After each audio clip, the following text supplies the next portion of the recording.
Apa maksudnya rukun qiraah yang sahih?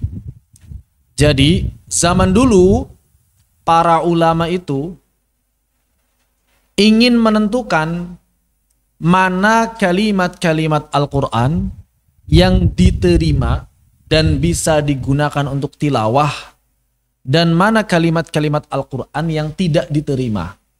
Kok bisa ada kalimat Al-Quran yang tidak diterima? Karena memang kita mesti berhati-hati agar sebuah kata atau kalimat yang memang bukan Al-Quran jangan bermudah-mudahan untuk dimasukkan dalam bagian Al-Quran. Jadi mesti disaring. Sama seperti hadis. Hadis juga mesti disaring. Ada yang sahih, ada yang dhaif. Maka lafad-lafad Al-Quran juga sama mesti disaring. Zaman dulunya begitu. Ada yang sahih, ada yang dhaif. Apa kemudian standar dalam menentukan sebuah kata, sebuah lafal menjadi bagian dari Al-Quran atau bukan?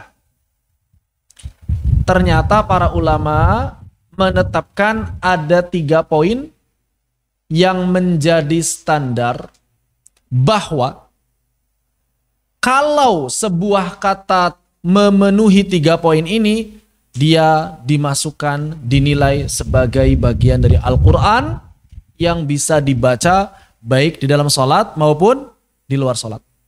Tapi kalau salah satunya tidak terpenuhi, maka dia tidak dinilai sebagai bagian dari Al-Quran.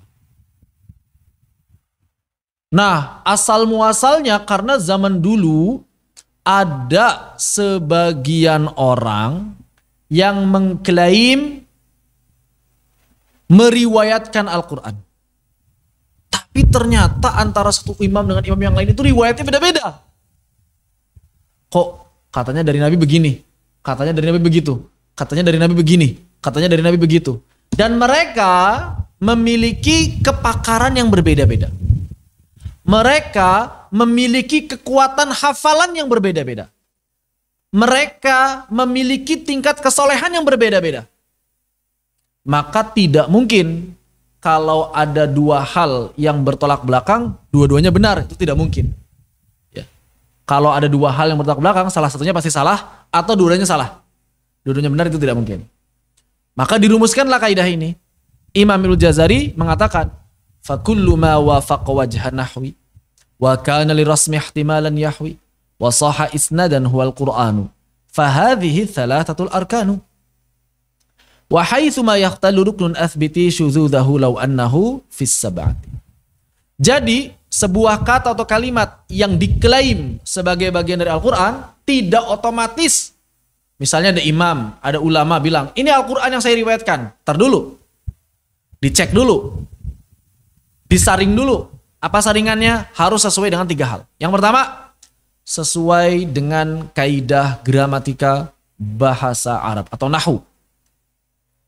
Yang kedua, sesuai dengan rasm. Kenapa harus sesuai dengan nahwu? Karena Al-Quran diturunkan dengan bahasa Arab. Bilotil Arabin mubin. Yang kedua, sesuai dengan rasm. Rasm yang mana? Rasm Utsmani. Utsmani yang mana? Yang mana aja, yang penting salah satu dari rasam Utsmani yang disepakati oleh para ulama. Ada yang mengatakan 4, ada yang mengatakan 5 mushaf, ada yang mengatakan 6 mushaf, yang paling banyak adalah 8 mushaf. Intinya salah satunya harus sesuai. Kenapa? Karena tulisan itu adalah tulisan yang telah ijma'. Maka tidak mungkin ada cara baca Al-Quran yang tidak masuk di salah satunya, itu tidak mungkin. Begitu. Maka kalau ada cara baca Al-Quran yang enggak masuk mushaf, berarti dia sudah mansuh. Nilai qiraatnya sudah mansuh. Faham mansuh? Dihapus. Sudah tidak lagi diamalkan. Walaupun secara ihtimal, nanti kita bahas. Yang ketiga sahih, ya jelas. Hadis juga harus sahih, apalagi Al-Quran. Ya. Nah, kalau salah satunya hilang, maka disebut syadz. Gak bisa diamalkan, janggal,